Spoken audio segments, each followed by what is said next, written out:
sell my home this fall. Find out what we have to say on today's video. You might be thinking that you're looking at selling your home this fall and you're wanting to know like how to maximize that, how to do that the best way possible. That's why I want to make you a short little video about this, probably about 6 to 8 minutes. So if you watch all the way to the end, I got a special bonus tip for you too at the end that you may or may not think of when it comes to selling your home this fall. But before we get into all of that info, make sure you go ahead and like, comment, subscribe, share, do all those fun things that make social media work. If you would, please, I greatly appreciate it.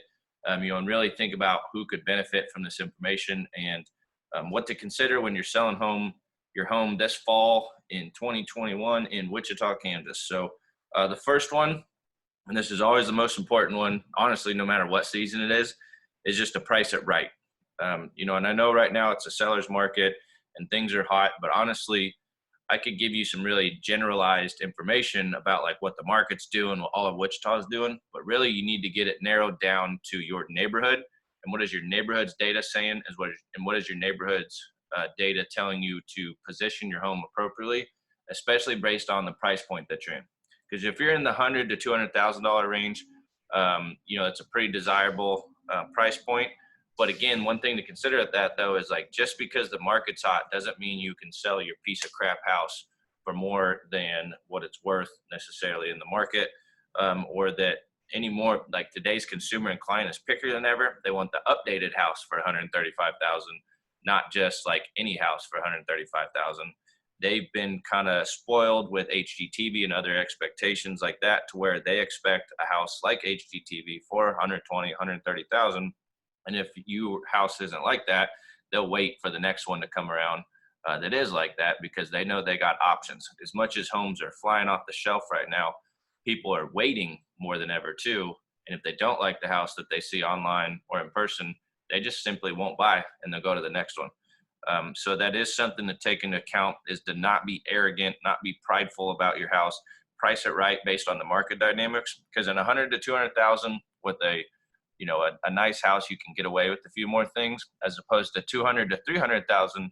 It's a little bit more of an even market. So you really got to work out a fair deal on everything. There's about the same amount of buyers and sellers from 200 to 300,000.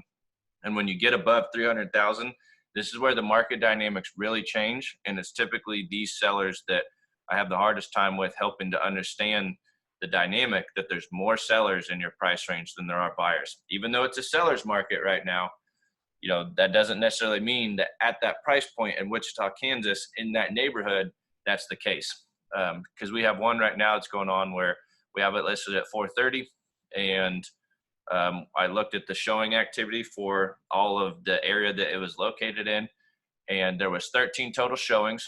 We got one, but there was 8 showings from 400 to 410,000, and there was, make sure my math is right, 4 showings from 410 to 420, and there was 1 showing at our 430. So what's that tell you about the market? That means the market wants a house from 400 to 410,000. That's where the activity's at. If we're not getting activity at 430, we're priced too high. And just because the market's hot, especially in that higher end price point, doesn't necessarily mean that our house is just going to fly off the shelf, because in Wichita, there's just less people, buying at that price point. So pricing it right, no matter any time of the year, studying your market data, really consulting with the realtor to make a smart choice of where you price it, honestly makes the biggest difference out of everything, probably more than anything. But the second one you want to do in the fall is you want to keep your house clean. Right now there's a lot of leaves, there's a lot of changing weather, and that can lead to your home being not quite as desirable, especially as the plants start to die, vegetation starts to die, it gets a little bit colder out. Things just aren't quite as presentable at the house. So you really want to make sure you keep your house clean, both inside and outside. So that way, when people are walking up to your house, they have a favorable presentation of it. Make sure everything's swept off. The sidewalks coming up to it, same with coming into your house, as you keep it clean and well presented. As they come in, they can tell like, oh, these people take care of their house. This isn't like a rental. This isn't a flip. These people live here and love on it. And that's really what people like to see in houses, is keeping it clean and presentable. It doesn't necessarily have to be crazily updated, but it does need to be in good shape and a safe, habitable house that somebody can really see themselves like living in by keeping it clean, and that the owners take care of the place. Number 3 for selling your house this fall is that you want to make it easy to visit.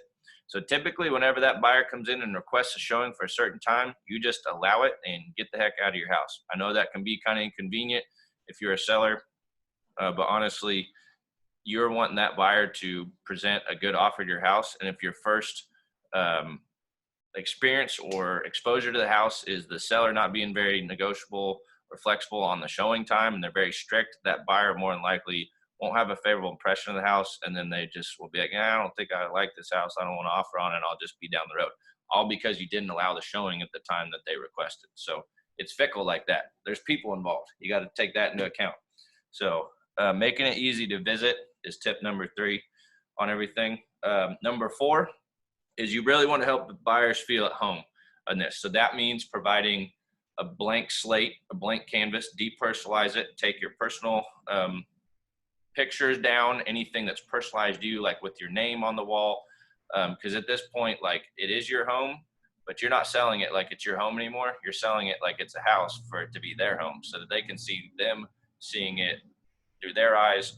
And you really want them to walk in and feel at home with this place. And so one way to do that is lighting candles, baking cookies, having like your fall decor out, make it just feel very homey, very cozy. Make it feel like, man, this place just feels right. Because at the end of the day, people buy houses because they feel right. They might say they base it on numbers and not on emotion and on purely logic. At the end of the day, like, you'll walk into a house and be like, this just feels right. Even if the numbers are there, you'll be like, okay, I feel right because the numbers are there. Or I feel right because my wife loves this house and it's cozy and it's homey. And man, I could just see us like having Thanksgiving here, having Christmas here. And this is where homes really go up in value in the colder winter, at least in our ideas as far as the perception level goes, because you really start to appreciate having a warm house, a roof over your head, a place you can gather your friends and family that's not cold as heck outside. And so that's where helping buyers feel at home, feeling cozy, really makes a big difference right now during this season. And tip number 5, if you stuck around all the way to the end, I really appreciate you sticking around. This is kind of the bonus one, the one you may not think of, that maybe not every realtor does, every seller does, is that you really have to advertise this thing aggressively. You can't just post on MLS and just hold an open house and just hire just any run-of-the-mill realtor to do this, because it takes way more to cut through today's noise and what we call digital pollution, meaning we get inundated with messages and marketing things and Facebook and Instagram and your phone text message and a phone call and your kids and the TV and everything else. Learning to cut through all that noise really makes the biggest difference, especially in the fall, because people are starting to lose their interest in doing this. As it approaches the winter winter season, people are starting to like lose interest in buying a house. They don't want to move in the cold. They don't want all these things that go on in the winter. They're focused on the holidays. And so you really got to know how to advertise aggressively and cut through the noise and speak to just to the right people in the right way with the message that resonates with them. And if you think that's as simple as just posting on Zillow or posting on the MLS, like, that's where you're mistakenly wrong. And the difference in realtors is how well they advertise and market your home.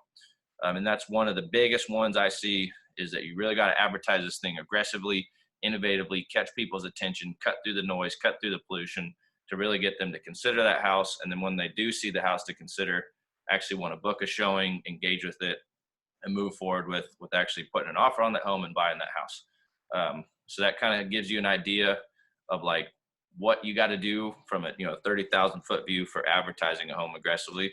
Those are my 5 tips for how to sell a home this fall in Wichita, Kansas, 2021. It's October. And if you guys would please like, comment, subscribe, share, do all that fun stuff. I really appreciate you supporting me and my channel, and it's cool to see it grow. And I hopefully talk to you soon. See you later.